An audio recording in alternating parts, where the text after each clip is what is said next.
Statics is a branch of engineering that studies things that are in static equilibrium. What is equilibrium? Well, in the old days, and of course by old days I mean last week, if I asked you what equilibrium was, you would say the net force is equal to 0. But now we know that things can also rotate. They have dimension, they can rotate. So today, if I asked you what equilibrium meant, you would say the net force equals 0 and the net torque equals 0. Both of those have to be true for our object to be in equilibrium. And of course, this doesn't mean the object is not moving. It means it's not accelerating. It could be moving with constant velocity or rotating with constant angular velocity. This would still be true. There's no net force and no net torque. But we know when something is not moving, it's not accelerating, and it's in equilibrium. So anytime we see something that's not moving, we can say it's in equilibrium, the net force has to be 0, and the net torque has to be 0. And we can use that to solve interesting problems. If you're interested in mechanical or civil engineering, you should probably take our engineering class on statics.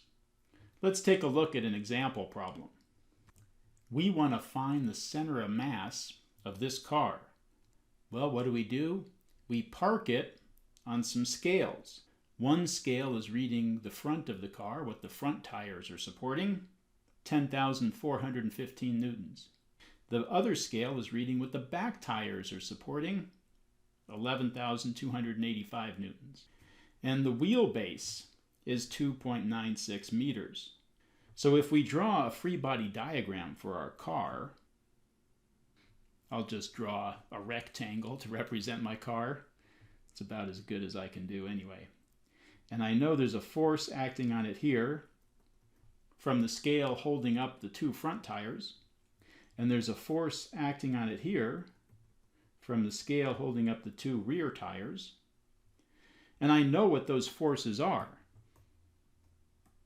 because I can read my scales. I know what those forces are.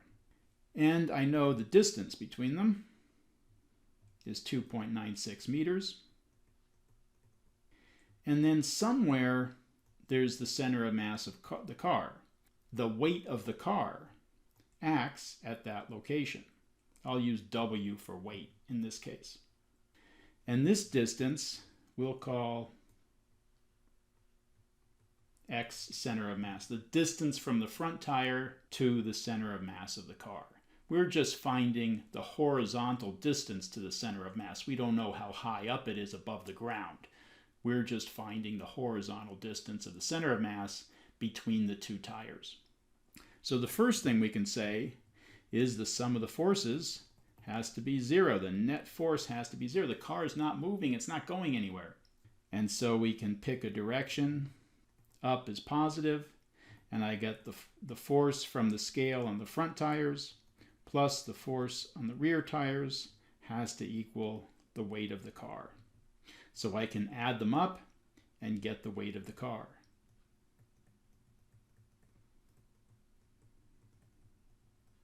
Now I go back to the other part of my definition of equilibrium.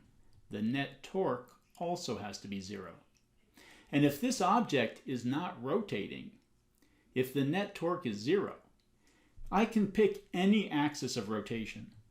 I can pick an axis of rotation over here, and the net torque about that axis of rotation would have to be 0. I can pick one over here. I can pick one down here. I can pick one any place I want. Usually you want to pick a location where you have the most unknown forces acting and use that as your axis of rotation. In this case, I know all the forces. I'll just pick under the front tire. So I'll choose that as my axis of rotation for this equation. Now we need to pick a direction. I'll pick clockwise or into the page to be more correct, into the page as my positive direction.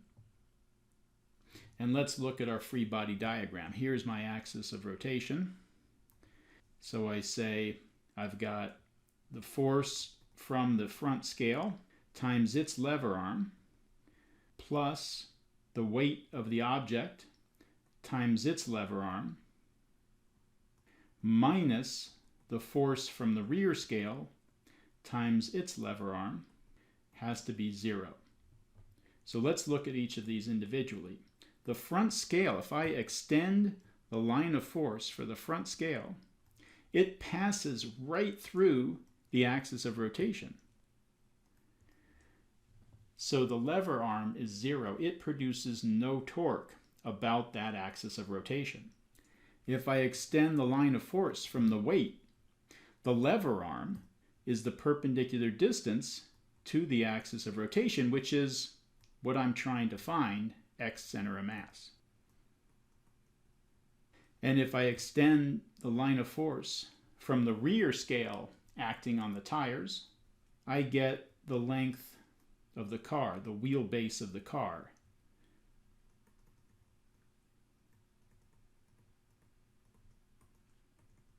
So I can solve for this and I get x center of mass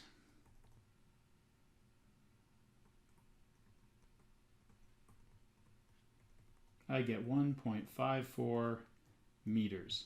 So from the front tire, the center of mass is 1.54 meters back, x center of mass.